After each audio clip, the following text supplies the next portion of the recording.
I feel a bit like I'm doing a YouTube video in prison. I could just like hold up my little sign. I haven't shot a video in a while since I did my Dublin weekend vlog, and I think I've just been putting it off because I was like, it has to be the perfect lighting, I have to have my makeup done, I have to have the right clothes to wear, I have to look good, and I have to have something to say, and I have to think really carefully about it. But I just watched one of Laura's videos. So Laura, I'm going to link her, maybe I'll link her in the video. Can I do that? That's very high tech. Maybe I'll link her on the video. If not, I'll link her below if I can't figure out how to do that.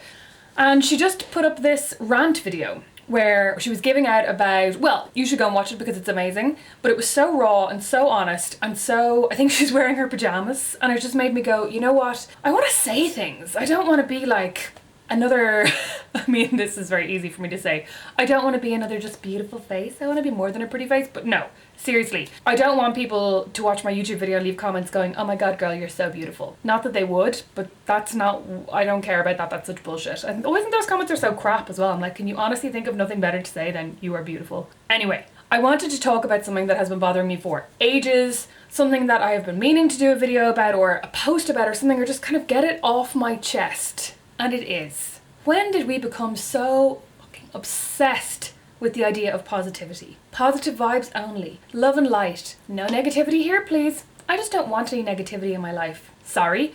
Negativity is how, like, Watergate happened. Negativity is how people give out about Donald Trump. Negativity is how we now know that the Russians kind of meddled with the election. If people weren't negative, what would we do? We'd all just go around going, la la, life is beautiful, life is wonderful, nothing bad ever happens, and nobody's bold. Nobody's bad. Nobody would ever go to prison. Nobody would ever be found out for doing anything wrong. I know those are extreme examples, but it really, really bothers me when I see people saying, we only need positivity in our lives. I just want to be a positive person. You can be a totally productive person and you can have a positive impact in the world while also being smart and critical and cynical and sarcastic. Me, obviously, I have no problem being negative because there are things in the world that are shit and there are things that are worth criticizing, and I'm not even talking about the big things like what's going on in Syria right now, because that is a huge thing that it is worth being critical about and worth thinking about, and it is hugely negative and we should all have it at the forefront of our brains. But also little things like when somebody stands too close to you in the queue for the bus, or when you're walking along and a car splashes you. Those are shit things that happen and you're allowed to give out about them. And there's nothing that drives me more mad than when you're complaining about something or giving out about something and somebody goes, ah, but sure, aren't you lucky you have your health? It's the same argument that when feminists talk about sexual harassment or street harassment in Ireland, that somebody will go, well, aren't you lucky you don't live in the Middle East? Yeah, as a woman I probably am lucky that I don't live in the Middle East, but that doesn't mean that my problems aren't real and valid and that I'm not allowed to talk about them. And actually, I think this whole obsession with positivity is really, really damaging from a mental health perspective. I'm obviously somebody who's struggled with depression and anxiety. I've talked about it in another video. In fact, I talk about it all the time. My mental health and my mental illness are really, really big parts of who I am and what make up what kind of person I am. And for ages, I've been struggling with the concept that I'm essentially waiting to get back to a version of myself that never really existed. So I'm waiting for my life to get back to the point where I am this really happy, outgoing, confident, fun party person that I was when I was 16. When actually I think that person was probably a temporary state and only existed for the odd few nights when I was really pissed or really happy or having a really good time. And it's almost as if I feel like happiness and being super positive are the default. When in fact for me, the default is probably, you know, I can be kind of content with life, but I'm overall probably quite a cynical person. I tend to quickly pick up on things that are negative, so I will notice like sexism and racism and ageism and people being small-minded really quickly, and I'm never afraid to call people up on it. Recently I had a conversation with this guy who is a personal trainer and was using his private Facebook page, but he had his privacy settings on public so anybody could see it, and he was calling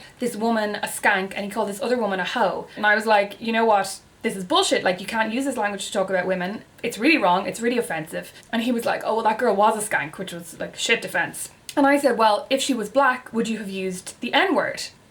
And he said to me, why are you bringing racism into this? I really don't want any negativity in my life. It's so rich to be somebody who is full of shit and then be like, I want positive vibes only. I'm sorry, if you want positive vibes only, then why don't you do your best to be a sound person and maybe you will only get positive vibes. But if you're somebody who gets criticism from people and you act like that's their problem, Half of it might be. So if people are like telling you that they think you're fat or you're ugly or you're stupid, that's their problem. They don't have anything better to do with their time. But if somebody's giving you a genuine criticism and saying, you know what, I think the language that you used there was questionable and you probably shouldn't talk about women that way, that's not negativity for the sake of negativity. That's somebody making a criticism. Maybe that's something that you should take on board, especially if you are a public figure, if you have any kind of public profile, or if you ever want to work with the public ever again in the future. Negativity for negativity's sake, so if you're somebody who wants to take somebody else down a peg or two just because you're unhappy with your life or you're unhappy with their success, then that's pointless negativity, and I would fully endorse ignoring that and using the positive vibes only line. But when it comes to actual real criticism or cynicism or analytical or critical thinking, I just do not get the idea that people are being negative. And I think it comes up a lot when people question other people's choices. The response is like, you're just being negative and, this is my choice. And while I will fully support everybody's right to do whatever they want with their lives, you can't expect me to like what it is. You know what? You can choose to do whatever you want, but sometimes I think it's really sad that so many women are getting lip fillers, and I think we really need to look at our society and at the pressure that's put on women to look a certain way and at where this is coming from. And that's not me being negative about somebody having lip fillers, that's me being critical about the culture in which we are all so deeply, deeply embedded. Is this making any sense? Ultimately, my point is, positivity is not the be-all and end-all. Our moods exist in a spectrum from happy to angry to sad to frustrated to critical to skeptical, and all of these different things in between. And that's totally natural and totally normal. And if you live your life in a bubble where all you ever want to see is positivity, not only are you not living in the real world, but I think you're also putting an inordinate amount of pressure on yourself to be happy every single day. Happiness isn't the only emotion out there, and it's not even the best one. I personally think happiness is overrated. I like a bit of anger followed by contentedness. So like anger, a Terry's chocolate orange, content.